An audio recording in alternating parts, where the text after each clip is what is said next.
Good morning again. It's Dr. Bill Williams on the Influencers Podcast, and we're here to celebrate a very fine Monday. Get started with a bang.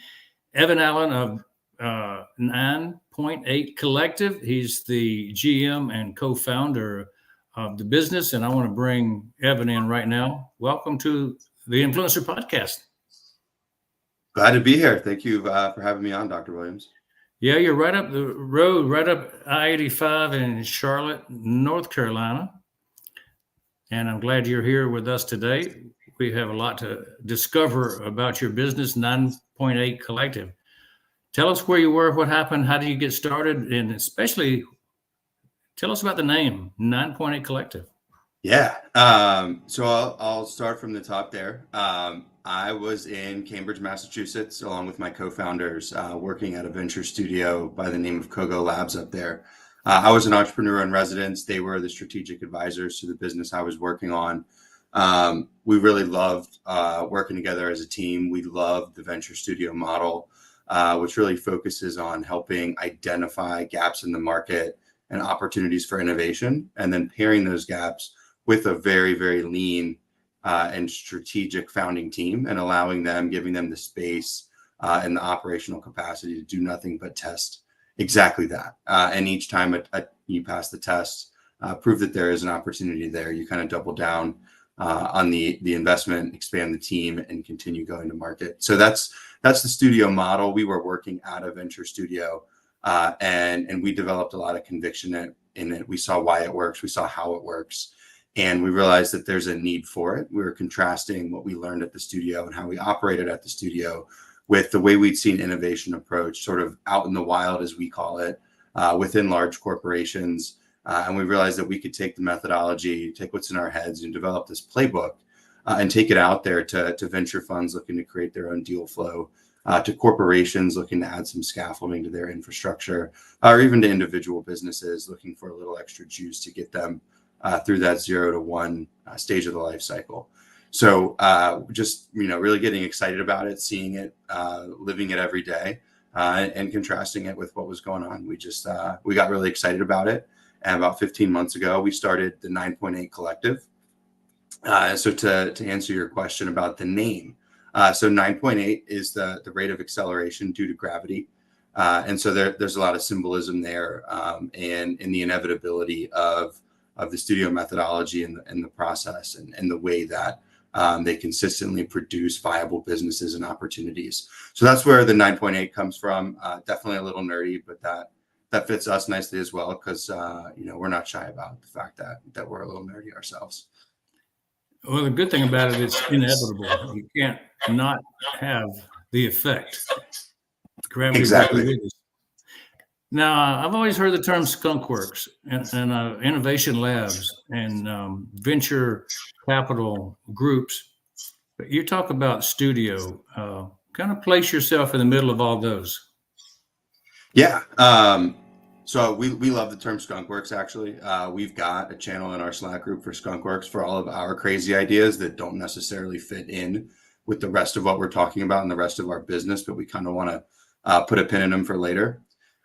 So we try to stay away from the skunkworks description as our business, because a lot of times when you talk about an innovation labs, like you said, it becomes that it's this disjointed part of the business. It doesn't necessarily fit with the operational flow, but there's cool stuff happening, and it's this kind of if you go back to where skunkworks really came, it's a secretive, almost a black site like facility for top secret stuff, and that's quite literally the opposite of what we try to do when we build a venture studio, because it's really important that the studio is part of the organization at large, that it is pursuing the organization's long-term targets.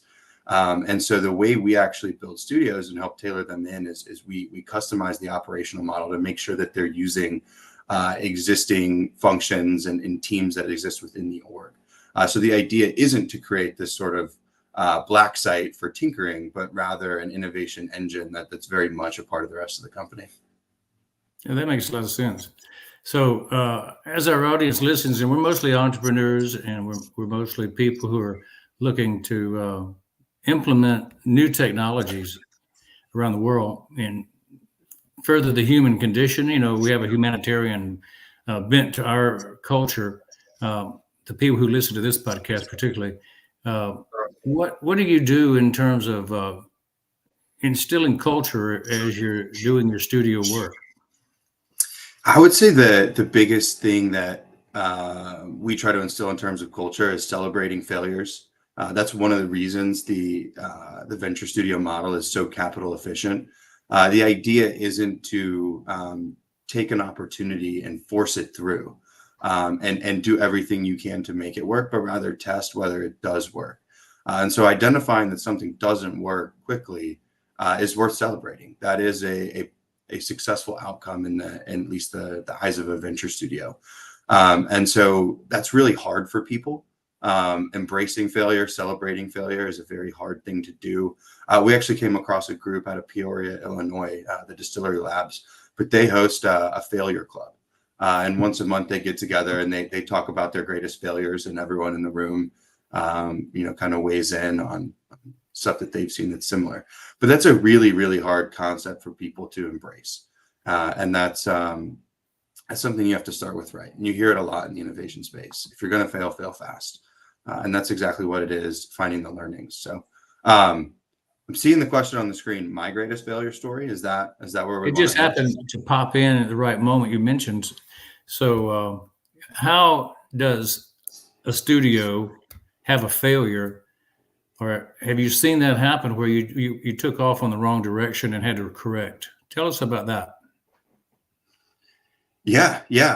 So I'll actually talk about a company that came out of the venture studio that we all started at Cogo Labs, and it's one that we love, and we continue to support their founding team called Data Line Advisory.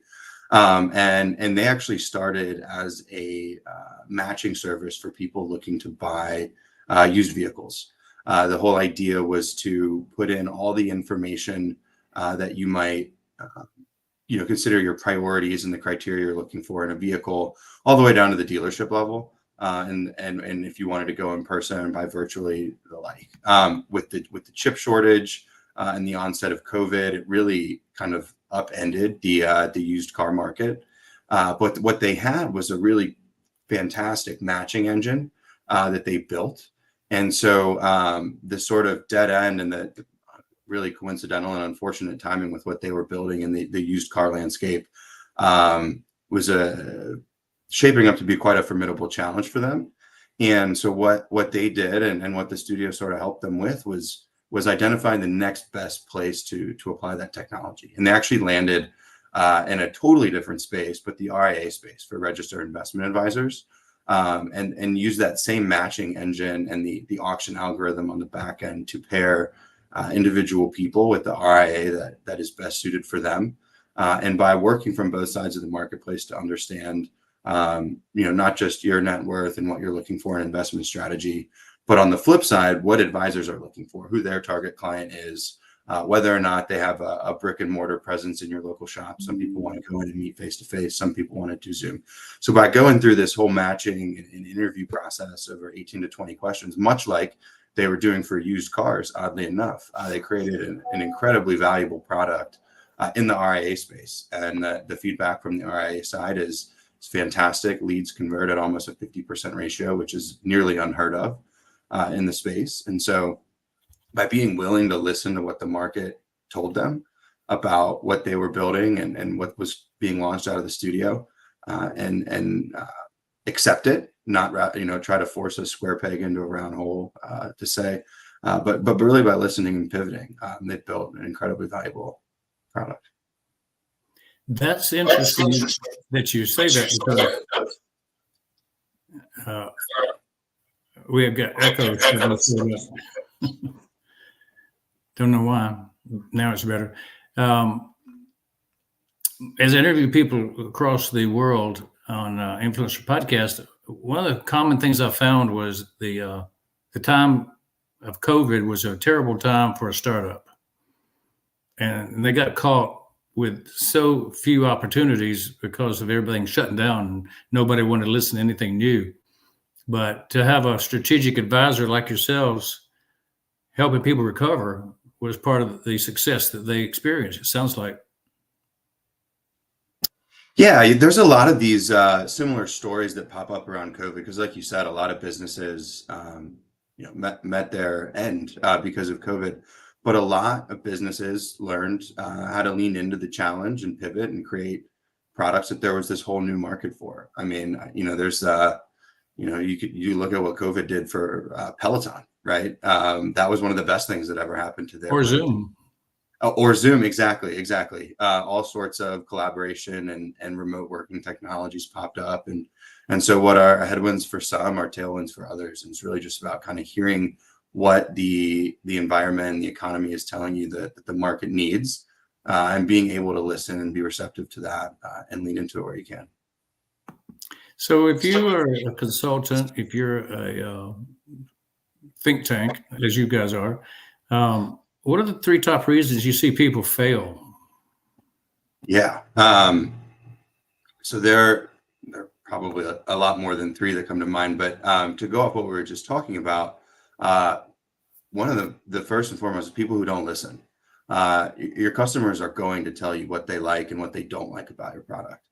If you keep the blinders on, you say, no, I know what I'm building. I know what they need. I know what they want. You're going to miss. And so, maybe not just taking it at face value, because Henry Ford has the famous quote, if I asked people what they wanted, they would have said faster horses. But by hearing what everyone says they want, you can actually identify the problem. In that case, was just faster transportation. And so where I'm going with that is by taking in all the product feedback you get and drawing the patterns and understanding the common pain points, you'll hear what solution the market needs. If you're not listening, you won't hear it. And that's one of the biggest. The second, I would say, is indecisiveness. There's a lot of research to be done that about the rate at which people make the right or the best decision. The average is something like 30%. 30% of the time you make the best decision. And research has been done and shows that even the best and most effective decision makers don't get much better than that 30%. And I'm trying to be directionally correct with the numbers, but it's something like you get to 35%, 40% correct. And so the best way to make 1,000 correct decisions isn't actually to try to bat 1,000 on 1,000 decisions, but it's to make 3,000 decisions.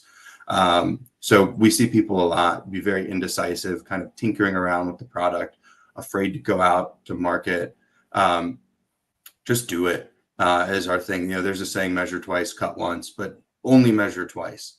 When we see people doing the hand wringing and kind of staying in the lab, and trying to tinker with every little thing, rather than getting out there and doing the real thing and learning and pivoting and continuing to make decisions to improve the product rather than overanalyzing one or two decies. Not to decide is to decide, right? Exactly. That is exactly. No, that's well said. I would say the last is being overly transactional. When you're in the startup space, it's really important to be collaborative and build a powerful ecosystem, and make those meaningful connections. Someone who might not be a customer today doesn't mean they're not valuable to you. It just means they're not valuable to you yet. And by building a powerful network and an ecosystem of meaningful relationships, the rising tide will lift all ships at some point. And by understanding who you can connect with whom, providing value to other people in your network, you become a really important part of theirs. And if we see a lot of people who are like, oh, they're not a customer, they're never going to work, or they're not an investor for me today. Today is the key operator there, and so don't be overly transactional. See all the value and all the possibilities. Make the meaningful relationship, and wait, really. So, what motivates you every day, Evan? Being part of the studio. How big is your studio group, and what keeps you going? Yeah, so our studio group is at the moment are the four co-founders, my three partners, Blair Merlino, JT Benton, and Neil Ghosh. We've also got a network of strategic advisors for various things, opportunities we come across. AI is a big one. We have Jay Jasima in Seattle. He's an adjunct professor at the University of Washington. And we also have Griffin Lowry, who's based in Bozeman, Montana. And he brings a great legal mind to the table and is a really strong developer of strategic partnerships. And so we've got this network of advisors that really helps guide us and steer us when we're evaluating opportunities. But what motivates us is the same thing that motivates them, and it's we love innovation. We love building things from scratch. We're builders by nature, and that's the best part of this business is we are building our own business and getting to live the day in and day out of being entrepreneurs. But we also do it to support other founders and entrepreneurs.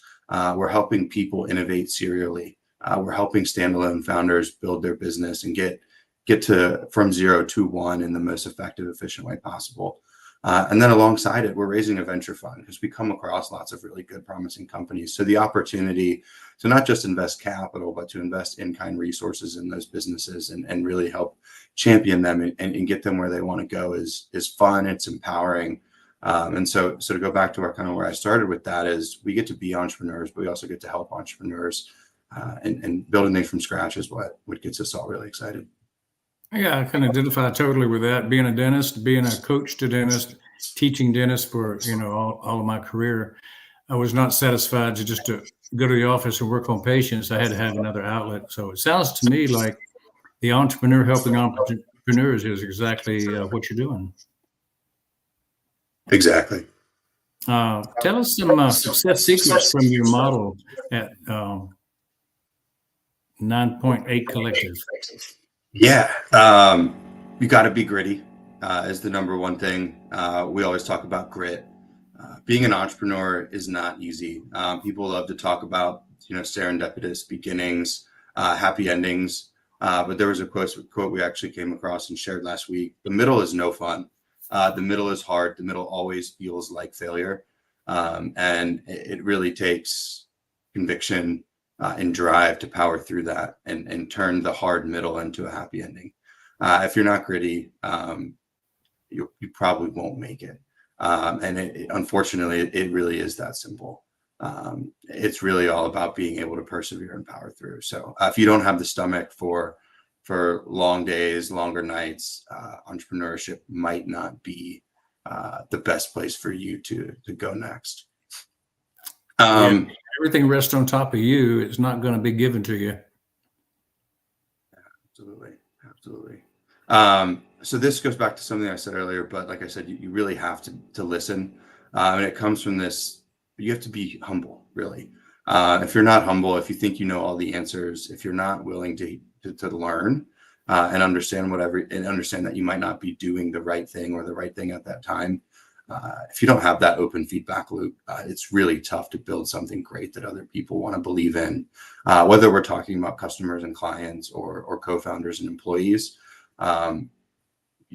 People really need to feel like they have a say and that you're willing to listen to it, or they're not going to want to join you in your mission. So that's another really big one that we look for when we evaluate founders, right? Because there's only so many people that we can work with. We want to get involved in projects that we believe in and founders and teams that we're going to enjoy supporting. And if people aren't coachable and humble, it's really tough to make an impact or even believe in the vision at all. You made a comment about listening twice now, and it brought something to mind that I want to bring out to the audience. It's important, you said first to listen to the customer. And you just now said it's important to listen to your coworkers, your peers. And I think you also said it's important to listen to your coach, to your advisors. So listening has a three-way pointed star that if you don't hit all those three, you might not be successful. And you might not even be accepted into the fraternity of people who want to work with good clients who listen. Yes, it's very well said. And what we actually talk about the antithesis of that a lot is someone's playing hero ball. They're burning the candle at both ends. They're trying to do absolutely everything they can to make their business work. But they're not stopping to bring in their team. They're not stopping to talk to their customers. They're just trying to do it all themselves. And it also goes back to something I was talking about earlier, is build a valuable ecosystem. It's kind of cliche, but people say it takes a village to raise a kid. It certainly takes a village to build a valuable business. And if you don't get that, whether it manifests in listening to customers, your teammates and co-founders, or your advisors, you're going to make the battle harder than it needs to be. And the battle's already hard enough. Does there exist a company motto at 9.8 Collective? Targets over everything is our company motto. And one of my partners, Blair Merlino, is a special operations veteran. And this is actually something that was that he brought in right out of the gate. And the whole idea is start with the end in mind and the target and the outcome that you want, and work backwards from that to understand what things must be true in order to achieve that outcome, and also what resources are required in order to achieve that outcome. So when you start with the end in mind and work backwards, you realize that there are dozens of paths that might get you there. And the counter to that is resource forward planning versus target backwards. And that's saying, hey, I've got these tools, I've got these resources, what can I build?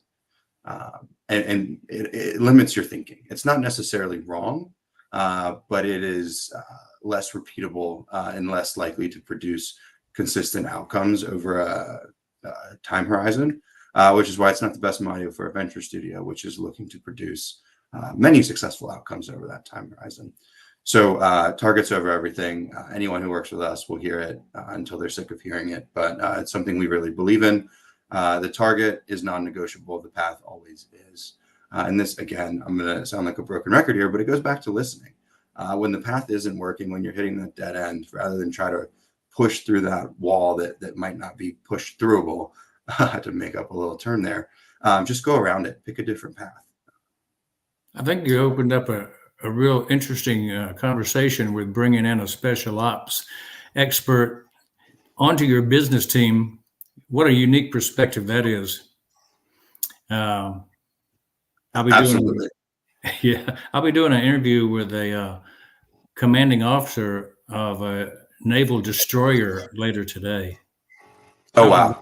Talking about special ops and, cruisers and things like that. It's a different world when you bring the military thinking into business. Absolutely.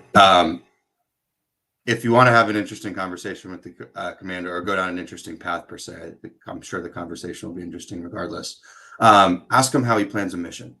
I bet he starts by telling you what the objective is and all the different ways they could achieve it. And then it's about stack ranking opportunities and figuring out which path makes the most sense for them. But I'll bet you that's where he starts. Not, I have a couple ships and a couple hundred men and women. So these are my possibilities. Excellent. I'm curious to see how he answers that one. Yeah.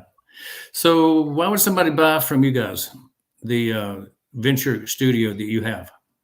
Yeah, we think our approach is really unique. And the reason I say that is because there are other venture studios out there in the world, where it's not to say we're the only ones, but most of them, I should say, are building their own venture studio, raising their own capital, launching their own ventures. What makes us unique is we're bringing our playbook to you to build your very own venture studio. We don't want to create a skunkworks division for you in our own. To go back to the skunkworks dynamic you brought up earlier, that's not what we're doing. Is we're building you a new part of your organization that functions like any other division or P&L that you would operate. So that's what we think is unique about us, is we really tailor it to you. And the other thing is we've done it. We've built now 4 venture studios across the founding team. We've been entrepreneurs. We are currently entrepreneurs. We've lived and breathed the life that many of the founders and entrepreneurs and residents that we work with are currently in. And so, really all that to say is we also get it. We know it's hard. We've learned lots of hard lessons, and we'll try to help you avoid learning some of them, and others are inevitable. Who would be your ideal client? Our ideal client is someone with a mandate to innovate.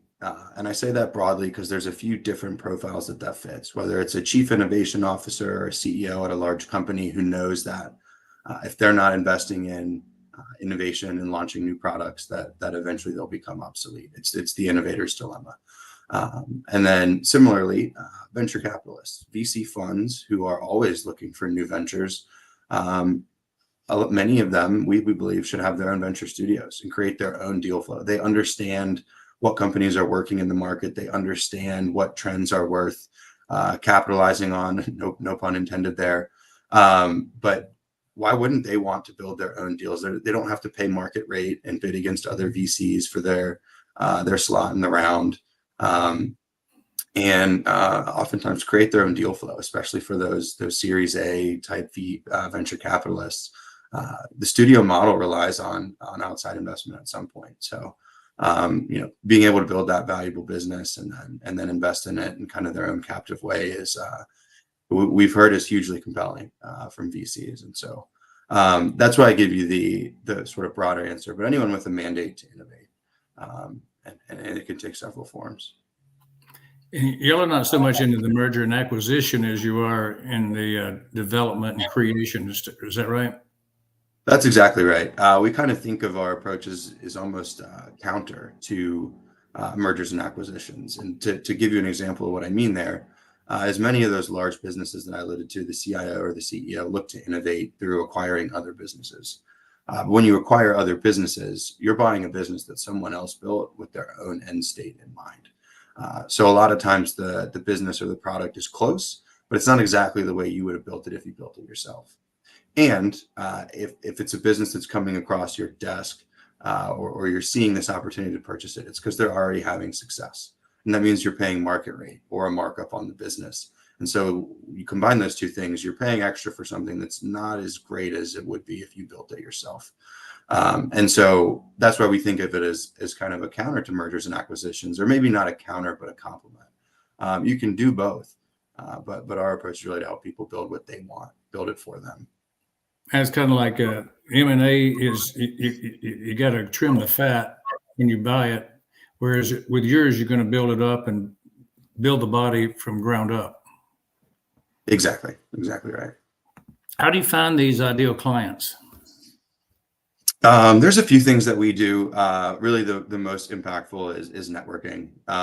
It's a very human-driven business. It's a trust-driven business. The things we're talking about building are not small, and it's very hard to meet a stranger and develop this type of trust quickly enough to actually find an engagement. So a lot of it is building a powerful ecosystem.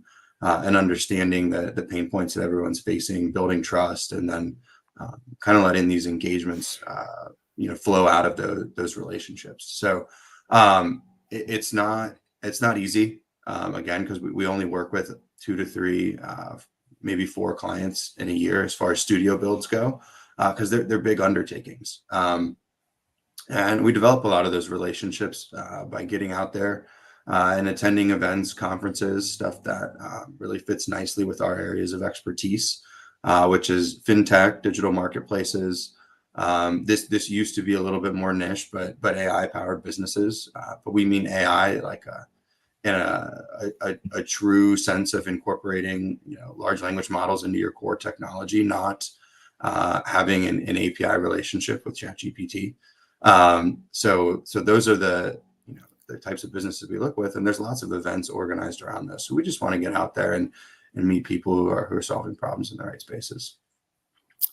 Evan, tell us about the well-defined product service that you would promote to somebody if you're going to land one of these clients. Yeah, so there are 3. The first is what we've talked a lot about, but venture studio building. We will help you build your very own venture studio that fits into your organization and is tailored to accomplish the outcomes you're looking for. Alongside that, we offer one-to-one venture building service as well. Venture studios are designed to launch successful companies and successful products. So by kind of dialing in the playbook, or maybe not dialing in, but ripping out the pages that are irrelevant to one business trying to launch and propel itself, we can engage in a hands-on way, almost in a co-founder like role with businesses we come across. And the last is we're raising a venture fund. So we're always looking for limited partners who want access to early stage investment, but in a relatively de-risked way, where we're curating a small portfolio of 6 to 10 companies so that we can actually engage and support the founders. We don't want a large portfolio where we're only able to attend a quarterly board meeting or read a slide deck every couple of months. we really want to be in there and get into the operational rhythm of the business and help understand the why behind some of the challenges and work to solve them. So I guess I got a little long-winded there, but so to recap is we help people launch individual products and companies. We help people build venture studios, and we invest in promising companies. That's clear. It sounds like you got flexibility. Your platforms that you use online that you rely on, anyone you want to name? We love Quip. Quip is most of our business and collaboration is done in Quip, which if you're not familiar, it's very similar to like a Google Doc, but it lets people get in there, write, collaborate. You can put charts and Kanban tables and really interact with the document in a way that we haven't found in any other platform. And this one is almost table stakes to operate in today's space, but I'll go with Slack. We're in Slack all day, every day. It's a really great way to set up a bunch of different Slack communities next to each other and really drop in and work in your client's business and then be able to toggle over and work in your own. And it's just it's a fantastic productivity and collaboration tool. Yeah. So the best feature of Slack, for instance, would be the fact that you can do what? So we can set up a bunch of different, I don't even know what they're called, but I have it up here. Workspaces, excuse me. So when we're working on a studio build with an investor, we can plug that workspace right in alongside ours. And so we have our own 9.8 workspace. We have a workspace for each of the studios. And we have one for our venture fund. So to be able to toggle around and collaborate with everyone in what feels like the exact same interface is fantastic.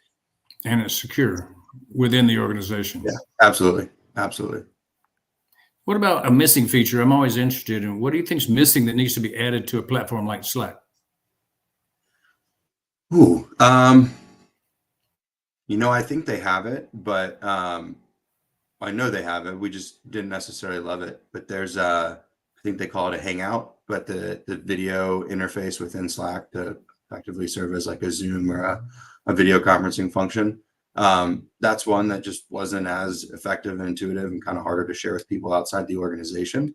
So that's something where we use a different tool because what we feel like we were getting within Slack just wasn't doing the trick. Yeah, it'd be nice if everything was one single sign-on and all integrated, and you didn't have to go outside and get something else to, interface. Absolutely, and that's what you're building, right? That's your big undertaking right now, correct? Yeah, we have a answer to all those issues ready to go to market pretty soon. Awesome. Thanks for mentioning it. Of course. I'm excited to check it out once it goes to market. I'll give you the first shot at it. Anything you want to tell us about how to deliver 5-star client experience based on your company? Yeah. One thing we don't do is we don't pass you off. And a lot of services firms like ours, you get in, you meet with the partner, you meet with the co-founder, and then all of a sudden you're working with their team. Oh, the pain of being dumped. Exactly. We will not dump you. Whoever you start working with, whoever you decide you want to work with, that is your team from start to finish. And we think that's one of the best things. We understand why the engagement started. We understand the dynamics of the relationship, and we're subject matter experts on what we do. So we will not pass you off. We'll always make time. And the other big thing is we're able to do that because we know our limits and we don't overcommit. Kevin, I got to share with you. You hit the pain point with me, and this would be a valuable lesson for all coaches out there. I was successful in my dental business and was actually teaching and coaching others at the same time, but I wanted a coach to coach me. So I signed up with what I found was the best. And he had a great company. And I asked him when I first started, I said, I want to only be coached by you. And it didn't take but 3 coaching sessions to where he dumped me to the understudy. And I was a year contract. And so I go, okay, I'll try this guy out. And the first thing the guy said to me when he looked at all of our data, he said, I've never coached anybody who's done that well before. I don't know what I can add to your success.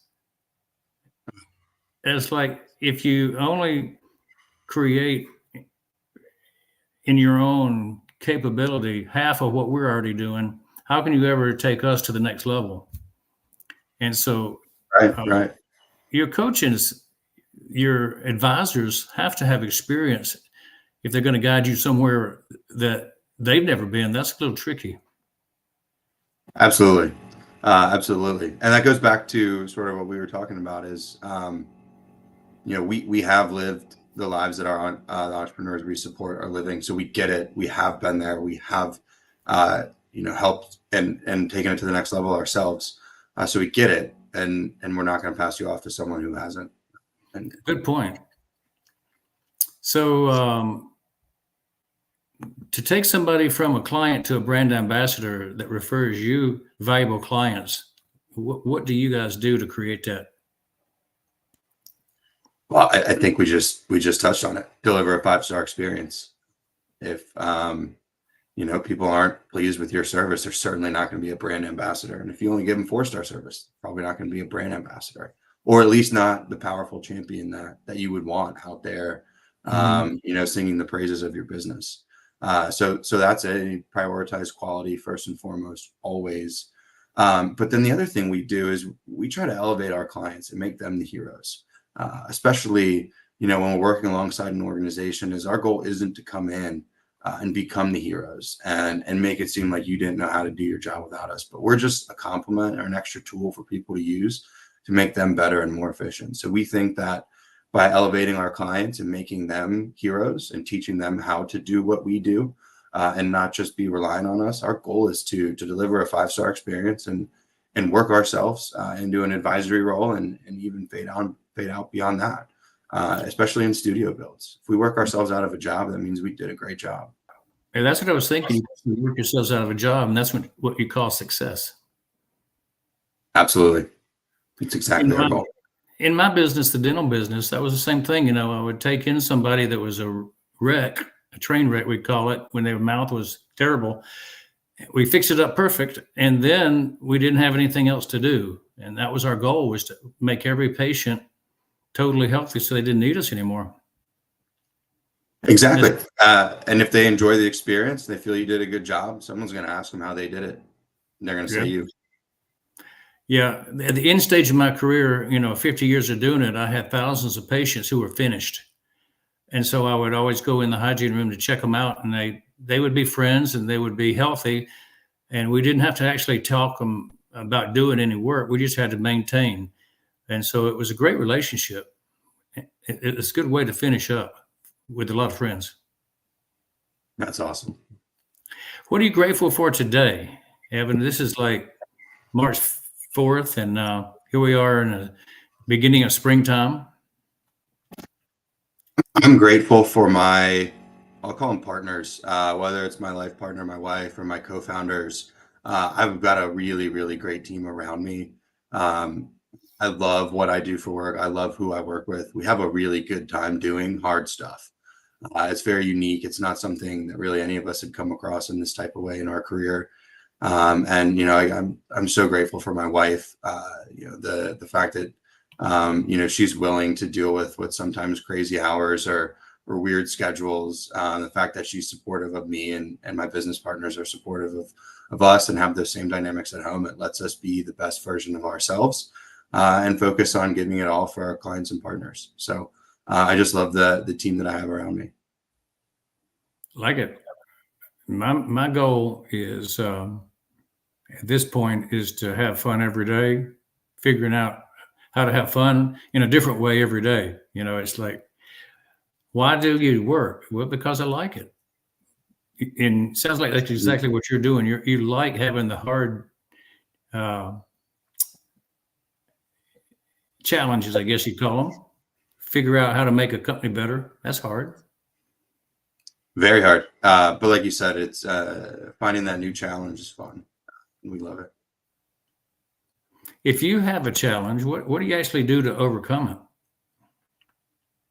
Oh, wow. I guess it's probably different, each challenge depending on the challenge. But one of the first things I do is I talk through it with my partners.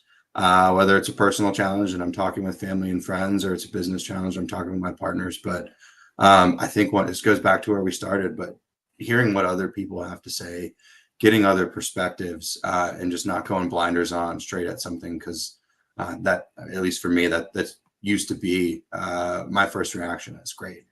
Got a challenge, I'm going to solve it. I learned you can be a lot more efficient and effective if you get other people's perspective, because chances are you're not the first person. And that's why I'm grateful for the folks I have in my corner, because I got a lot of really, really awesome people helping me out, and I'd be crazy not to use them. Yeah. Now you're a fairly young guy compared to me anyway. What is your long-term goal? What do you want to do in life and business? What do you see yourself being focused on getting to? Yeah, it's a great question. It's one, actually, funny enough, it's the first thing we laid out when we founded the 9.8 Collective, was our vision. And it wasn't about business, but it's what we wanted to get out of life, and work backwards from that target. And it's target backwards. I told you, you'll hear me say it. Is just, what do we want to get out of our lives, and how do we build a business that enables it? And so one of the most important things for us is we leave things better than we found it. And so for us, we want the 9.8 Collective to exist long after we're gone. And so from a business standpoint, that means, scaling up a really powerful team around us, building enterprise value, and building something that people want to use, and a service that people want to employ for decades to come. On the personal side, leaving a legacy is really all about how you invest in your family and friends. And so being able to have the space to do that, and to lean in and spend time with, my wife, my brother, my parents, the close friends, but making meaningful connections and having meaningful experiences, as many as you can fit in every year, and leaving that personal legacy behind as well is really important. And so it's very similar in terms of the target across personal and work, but the way that manifests is very different. Sounds to me like life balance is in your plan. Yeah, we talk a lot about work-life balance. One of my partners, JT, will tell you there's no such thing. Work is your life, and understanding, when you need to turn it off and not letting it become your life. Is that your special ops guy? It's not, funny enough. What would you give advice to yourself if you were back at 20? Oh man, maybe a few things that aren't for the podcast, but I would say, don't be shy. Get out there and do it. You learn so much more by trying and failing than you do by, maybe being overly academic about something. And I mean, another cliche is, I'll butcher it anyways, but you'll regret the things you don't do more than the things you did and wish you didn't. So get out there and try it. You'll learn from it. But I was shyer and more timid, early in my career, and I probably sat some things out that, in hindsight, I would love to get involved in. I do understand. So, what do you want to be remembered for, Evan, when it's all said and done? If I'm remembered as a good person, that's the most important thing. Again, whether that's from a work standpoint, a family, friend standpoint, I just want people to know that I'm reliable. I can be there for people. And I think that's really important. Again, kind of going back to the work-life balance thing we talked about, but being reliable, being there for the people who want to count on you, and just, being present is really important. Absolutely. We want to support you and get people pointed toward the collective. So how can we reach you? Yes, you can always reach me on LinkedIn. Hopefully when this is shared, there will be, avenues to contact us. The 9.8 Collective is our LinkedIn page. Anyone can always shoot us a message, where we try to be as responsive as we can. And then, my personal email is evan@9point8.co. If anyone ever wants to shoot us a line, or find the contact us page on the website, we're here to help. If you got an idea you want to talk about, if you think our fund might be a good fit for what you're investing in, just, kind of like I would tell my 20-year-old self, don't be shy. You can always have the conversation and wish you didn't. But we're available, and would always love to hear what you're working on. Do you have a range of investment opportunities of things that were minimum required? At the moment, we do have a minimum on the first round of the fund. It's a 250K minimum for limited partners, but it's not to say you can't aggregate, pool together some investment if the minimum isn't exactly what fits your investment profile. Gotcha. What would you have to say about your experience on the Influencers podcast today? I've enjoyed it. We had a good prep call, make sure that there's interesting stuff worth talking about and learn a little bit about each other and develop the Charlotte connection. So I've had a really good time. It's always fun to get out there and talk about experiences in a way that it's hopefully helpful to someone out there listening. But for anyone else who's considering it, I highly recommend. Thanks for that, Evan. Appreciate your kind words. And I'm going to give you the last word before we come back and talk about our business for a few minutes. So have a little bit of private time with our audience. Oh, wow. Yeah, it really is one-on-one. Anyone out there who's listening, the 9.8 Collective would love to help you launch your business or help you invest in promising early stage businesses. So whatever we can do to help, like I said, please don't be shy. Please reach out. We're always here to have the conversation. I would love to learn more about what you're working on. Excellent. Thank you so much for that, Evan. That's the 9.8 Collective in Charlotte, North Carolina. And we have enjoyed your time with us today. And your goal is to help people reach that freedom. And that's also what we're trying to do at the Influencer Podcast, is expose people to good things, good products. You can reach me at the QR code there. That QR code leads to my digital business card, where you can find out all about all the other influencer podcasts, some 150 odd podcasts that we've done in the past year and a half. You can also find about our AI technology, things that are coming on the horizon that are brand new to the world. You can make the QR codes, you can get the trimmed URLs, you can get the custom URLs with this free product that I give away. So anybody who's looking, write this code down, this otrim.co/Dr. Bill W, and you'll be able to get free products from us. And one thing that you mentioned was you want a video conferencing solution that works with your CRM or with your HR program or with your peer-to-peer connection group, your internal connection group. Well, we have that. And so keep an eye out for OConnect. And you can get a free trial of it right now. And the new commercial version comes out this week that's going to set the world on fire. And I think that Zoom and many other products are going to shake in their boots when they see what we have. We have one that's going to compete with Slack, by the way, called Opeer. And so they'll all be connected together. So things are coming that are going to be very helpful for the business community. So keep your eyes open, and we were glad to be a supporter of all these new AI products. When you have AI built into every product, it's going to be easier to use, simpler, and a lot smarter. Evan, thank you for being part of the Influencer Podcast today. It's been an excellent time. And for the audience, it's good to have you on, and we'll see you again on Wednesday with the next Influencer Podcast. Thank you so much.